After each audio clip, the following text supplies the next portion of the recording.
I mean, the way I like to boil it down is that we try to take could be a complicated process and make it non-complicated, which is transformation. So if you look at really what's happening with the digital market and what we call born digital businesses like Amazon or like a Uber, for instance, these platform-based digitally born companies are totally disruptive to industries because platforms are the center of their business and they control the ecosystem that everybody in their value chain and all the stakeholders in their upstream and downstream customers and partners really are reliant on their system to be successful. And so how do we take that same philosophy into traditional businesses and help them find that same opportunity in their markets, making more stickiness with their relationships and allowing competitive advantage with this kind of platform-based business model in their industry. So, I mean, you think of industries like utilities, very legacy kind of linear type businesses, and sometimes it's hard to think like, what is that platform-based business model? We'll talk a little bit about it here in a second, but many times it's not thinking about the fact that you don't need to be a retailer or a consumer base, but it's really about creating value to your ecosystem and or i.e. your stakeholders.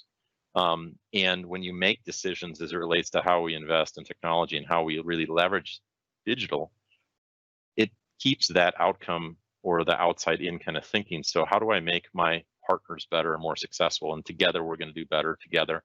And they're going to want to actually do more business with us. And we're going to have better quality delivery of services or maintenance of our assets. If you look at the customer side, it's that if I can make it easier for my customer to do business with me, not just my service quality, which so much of us, particularly with engineering-based companies, we're hyper-focused on delivering best-in-class solutions. But at the end of the day, we kind of forget about the operation and what the customer experience is like. So this is kind of what it's about. And when you look at whether it's,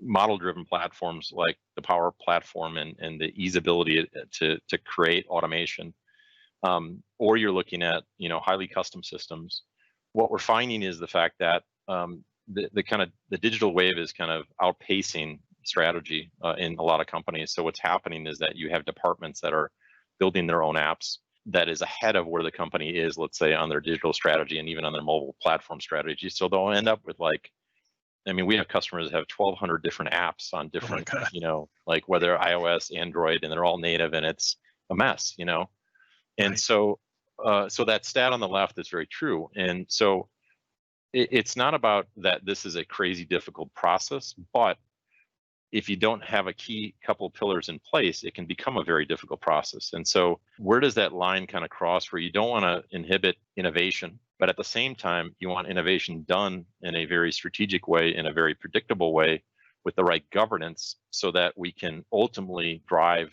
those outcomes that strategy want to get to, allow for that innovation at the individual business and department level, and ensure that we are not getting into a situation where we've got all these different technologies, which is where so many of us are today, and can't innovate anymore because the fact that our systems Right. are holding us back from that.